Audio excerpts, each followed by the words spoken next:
Welcome to this explainer. Today, we're diving straight into a literally chilling, real-life paranormal recounting from 1987 Delhi. The incredible story we're mapping out today is extracted directly from the Maroon Files accounts. We're going to break down the timeline, the geography, and the escalating terror of a residential haunting that honestly just completely defies logical explanation. Okay, just imagine standing in your own home, your safe space, and hearing those exact words whispered right into your ear by an unseen presence. We're going to explore how one family's totally practical search for an affordable home turned into a terrifying, inescapable nightmare. Section 1. A cheap house in Delhi. A practical move. So, let's set the scene. It all started in February 1987. Ramesh Majumdar, who worked in the railway department, transferred to Delhi. He brought his wife, his 4-year-old son, Sarthak, and Sarthak's 2-year-old brother into a rental in the Gandhinagar neighborhood. Now, Ramesh was a highly practical guy with two main expectations. The rent was remarkably cheap, and his sister lived in the street right behind the house, which gave them a great built-in support system. But the reality? His sister gave him a stark, ominous warning right out of the gate. She told him point blank, "We've heard a lot about that room, so look for someone else." But because of his practical nature, Ramesh just completely ignored her. The elderly landlord demanded a 2-month advance payment right up front. Driven by the incredible bargain, Ramesh happily handed it over without a second thought. He didn't realize it at the time, but as the source material indicates, by handing over that financial anchor, a trap had already been set for his family. Okay, so let's map out this house, because the spatial layout is absolutely crucial here. When you enter, the ground floor has an open area with trees, the elderly landlord's living quarters, and a room for their son who lived in the US, which was always locked. Upstairs, where Ramesh's family lived, there was a large corridor with just 2 rooms. Ramesh's family was in one, and right next to them was a second, permanently locked room. Now, this architectural detail is super important to keep in mind.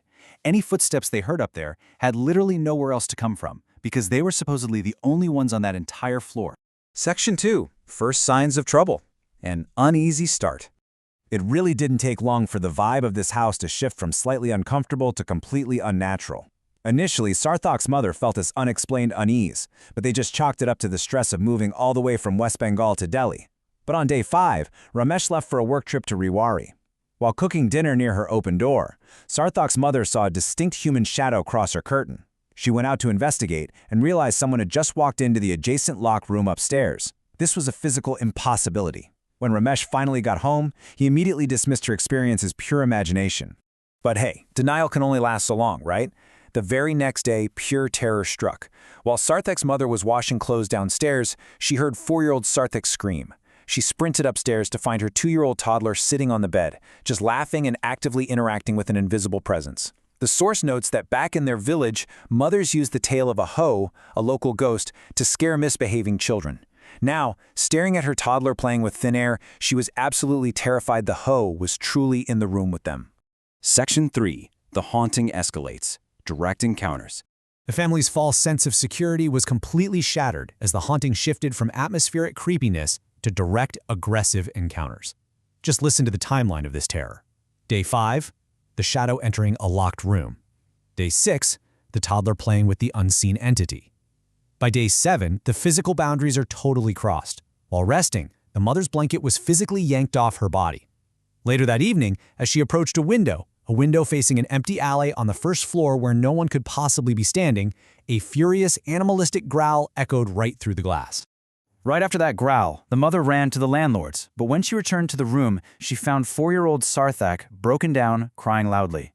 He uttered this chilling realization, "Mom, how did he come? He will take us with him." When the terrified mother confronted the elderly landlords again about the impossible noises and the presence in the house, the landlord strangely blamed it all on a neighborhood cat. A cat? Seriously? Section 4. Face-to-face with terror. A violent climax. Pushed to the absolute brink by the landlord's denial and the escalating activity, the family started constantly fleeing back and forth to the aunt's house in the street behind them. But Sunday brought a violent climax that even the highly practical Ramesh could no longer ignore, and it all happened in rapid, terrifying succession. Step 1. While Sarthak's mother was cooking breakfast with her back turned, an unseen force threw Sarthak violently off the bed. Step 2. As she rushed to comfort her crying son, the mother heard a clear, distinct woman's voice whisper a death threat directly into her ear. Step 3. Panicking, she grabbed Sarthak and ran for the corridor, only to feel two hands shove her from behind. Both mother and child were violently shoved down the concrete stairs, leaving the 4-year-old bleeding from his head. Astonishingly, actually, scratch that, maddeningly, Ramesh still tried to rationalize it. He literally blamed his wife for dropping the child. But the ultimate climax hit that very evening. Ramesh was sitting alone at the table by the window attempting to write a letter when a loud knock hit the glass. Thinking it was a thief, he pulled back the curtain to investigate, but instead of a thief, he found himself face to face with a terrifying, floating apparition of a girl. She had wide eyes, unkempt hair, and staring right into his soul, she delivered that exact threat Sarthak's mother had heard earlier. "Do you want to get out of here alive, or I'll kill everyone?" Section 5. The Landlord's Dark Secret. A Tragic Past. Well, having finally experienced this visceral horror firsthand, Ramesh's rigid skepticism completely evaporated. He broke the lease the very next morning. The family abandoned the house after surviving just 9 terrifying days. But it was only after they moved out that the true scope of what they had been living with came to light. When Ramesh demanded his money back, the landlord made a truly bizarre suggestion. He told Ramesh to just send his wife and kids away to the village for 15 days, or Ramesh continued to stay in the house. Compare that highly suspicious attempt to keep a tenant against the dark truth the family later uncovered from the surrounding neighbors in the colony. The neighbors finally revealed the tragic and dark backstory. You see, the elderly landlords had a 22-year-old daughter. She had fallen in love and desperately wanted a forbidden marriage, which her parents absolutely refused. Driven to despair, the daughter committed suicide in that very upstairs room, the one right next to Ramesh's family, the one that was kept permanently locked. But it gets worse. Her enraged parents, their egos bruised by the scandal, spitefully refused to perform her proper last rites, tethering her enraged spirit to that floor. And even more horrifying, the neighbors explained that Ramesh's family wasn't the first to experience her wrath. They learned the restless spirit had already claimed a life.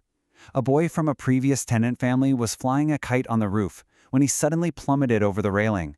Before he died in the hospital from his severe head injuries, the boy told doctors that unseen hands had shoved him from the front. This explainer leaves us with a chilling reminder of the tragic, invisible histories that seemingly ordinary spaces can hold. Ramesh Majumdar prioritized practicality over local rumors, and it nearly cost him his family's lives. It really makes us wonder, when you're looking for your next place to live and you hear whispers from the neighbors, at what price does a cheap rental become a fatal mistake? Thank you so much for exploring this incredible account with us today.